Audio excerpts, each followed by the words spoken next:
3:42 p.m. local time, September 17th, 2025, in the Taiwan Strait. A Chinese Type 052D destroyer turns hard. Not in parallel, not passive. It's coming straight for the USS Higgins, a U.S. Navy Arleigh Burke-class destroyer running a legal freedom of navigation patrol just east of the Taiwan median line. It doesn't broadcast its intent, it doesn't need to. From the Combat Information Center, a voice cuts through. Contact, altering course, CPA under 200 yards. That's nothing. 200 yards between warships at sea, you're already in danger. The Higgins tries to raise the Chinese ship over bridge to bridge. English first, then Mandarin. Nothing. The destroyer keeps coming. Bow aimed directly at the Higgins, closing in at over 25 knots. That's 29 miles per hour. In a 7,500-ton hull designed to kill submarines, shoot down missiles, and ram enemy vessels if ordered to. The Higgins Spy 6 radar tracks everything. Heading, acceleration, angle, but it's not a radar signal that alarms the bridge crew. It's the silence. No warning, no contact, no margin. This isn't shadowing. This isn't a coincidence. This is China testing how close it can get to the U.S. Navy before something breaks. And if the test goes wrong, it won't be a drill, it'll be international news. Because in these waters, when steel meets steel at combat distance, there's no such thing as a harmless pass. At 3:43 p.m., the radar confirms it. The Chinese destroyer isn't just approaching, it's accelerating. Spy 6 data shows a speed jump from 21 to 25.4 knots in under 30 seconds. That's not patrolling speed. That's combat intercept speed. Not a drift in heading, but a vector shift aimed straight at the USS Higgins starboard bow. The bridge calls it out. CPA down to 185 yards, time to CPA 2 minutes. CPA, closest point of approach. If that number hits 0, it means collision. At this rate, there's no room for even one bad assumption. Bridge to bridge goes out again. Clear, firm, measured. Unidentified Chinese naval vessel. This is the United States warship conducting lawful transit. Alter course immediately. No response. They try again, this time in Mandarin. Still nothing. Inside the Higgins, it's calm, but very electric. Everyone knows what this means. The maneuver is deliberate. And in naval terms, silence is not confusion, it's defiance. Command in CIC tags the vessel. Track 0052, designation type 052D, Luoyang 3, PRC Navy. The Type 052D is no slouch. With HHQ-9 surface-to-air missiles, 130mm deck gun, anti-ship YJ-18s, and full combat radar suites, it's considered China's workhorse destroyer, more than capable of challenging U.S. ships, especially in close quarters. But the Higgins isn't backing down either. Her 5-inch gun slews slightly, just enough for the other ship to see it move. The crew didn't load it. They didn't need to.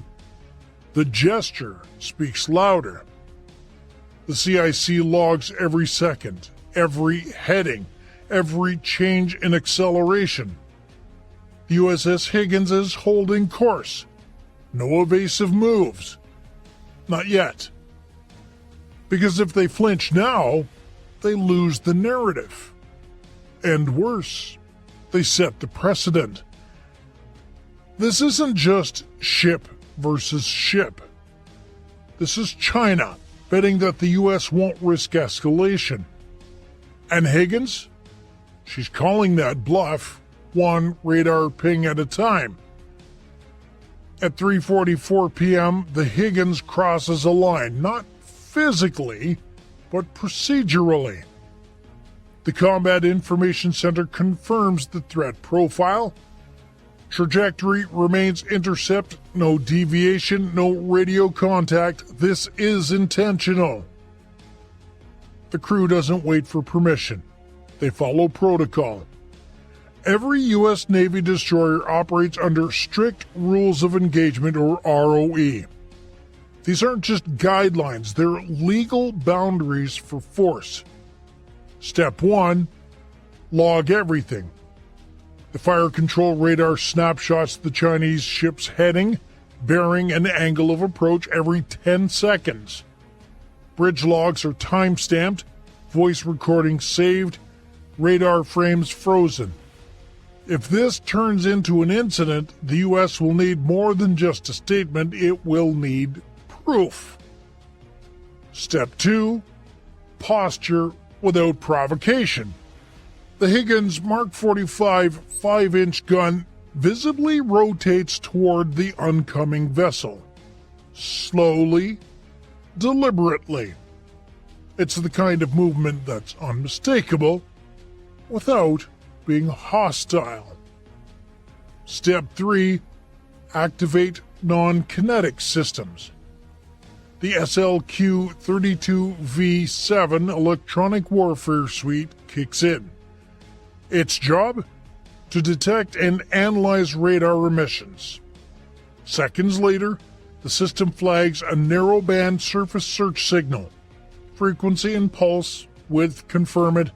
The Chinese ship is scanning the Higgins, not just passively observing, but actively targeting. Still no hails, no bridge lights, no bearing change. The Higgins watch officer says what everyone's thinking.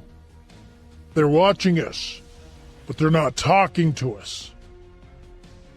Inside the CIC, tension builds, but the discipline holds. No raised voices, no panic, just quiet, efficient motion. Helm control maintains current heading, engine room holds speed, fire control plots angles, but keeps everything on standby. Because the next step would be escalation, and nobody wants that. But the message is clear. If China's destroyer takes one more step toward aggression, the Higgins is ready to answer.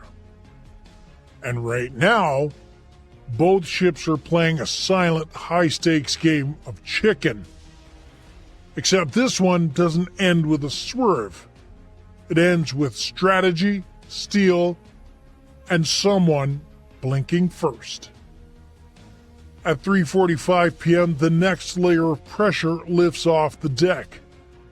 The MH-60R Seahawk, tail number Romeo 52, powers up on the aft flight deck of the Higgins, kicking up rotor wash across the stern.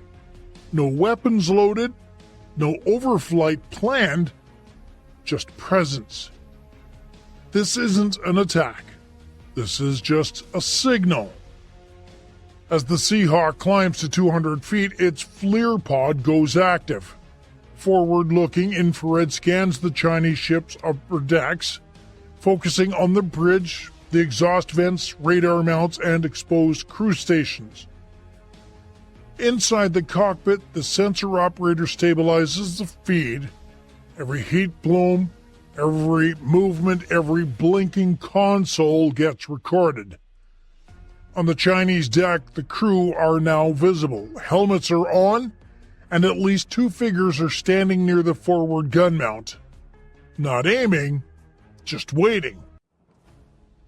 The second crew member inside the Seahawk points a camera directly at the destroyer's bridge.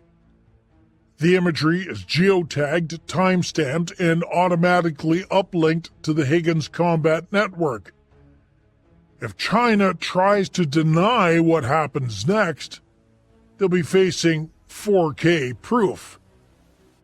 This is a standoff in high definition. One that doesn't need gunfire to be dangerous. Just the right angle, the right altitude, and the right message. At 3:46 p.m., the most dangerous thing happens. Nothing. The Chinese destroyer doesn't slow down, it doesn't alter course, doesn't answer calls. Its bridge window reflects sunlight. No visible signals, no flashing lights, not even a wave. On the deck, the two crew members stand motionless near the Type HPJ-38 130mm naval gun.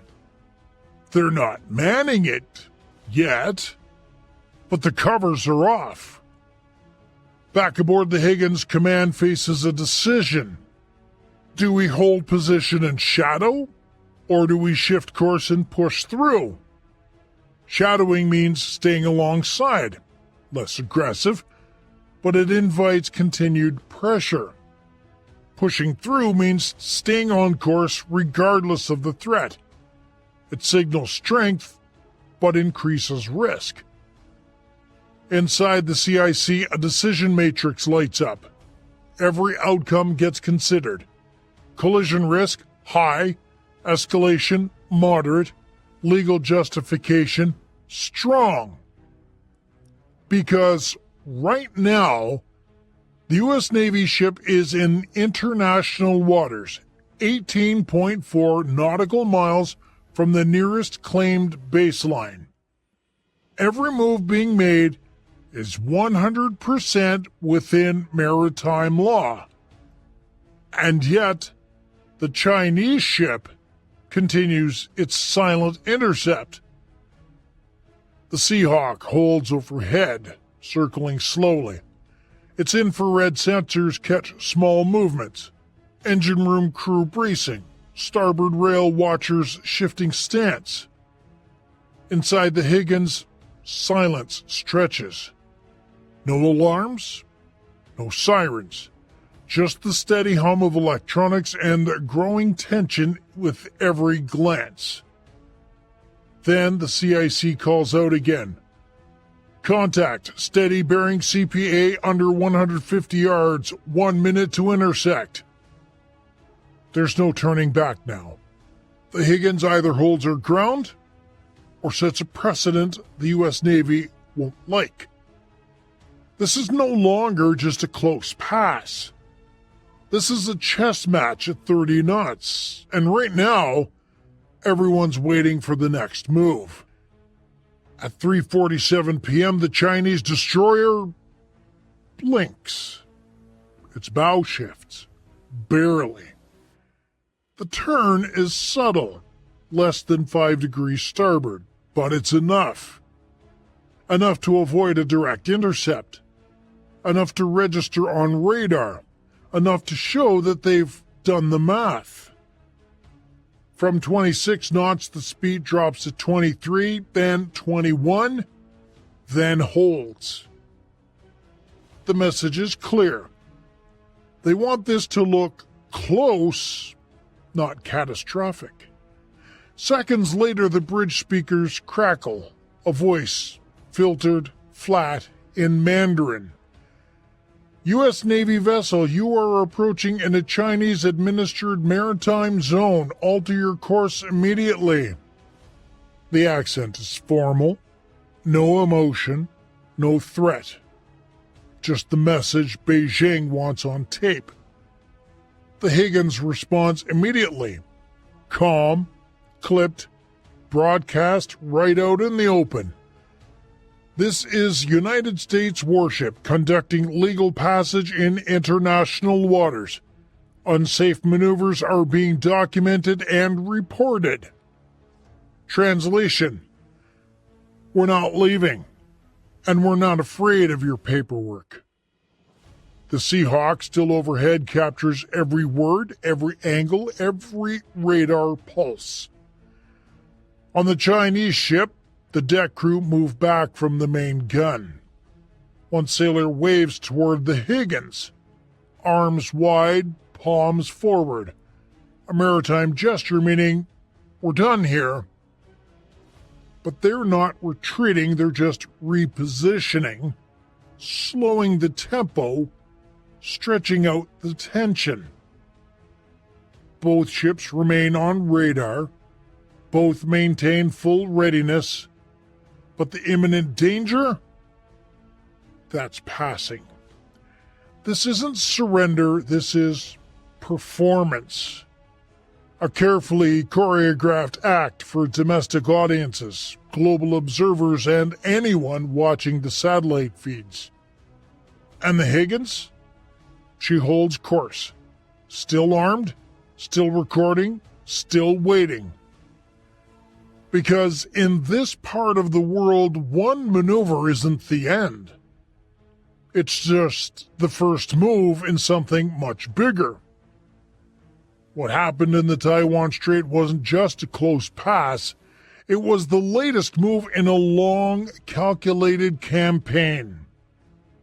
For months, China has been testing boundaries, both literally and diplomatically.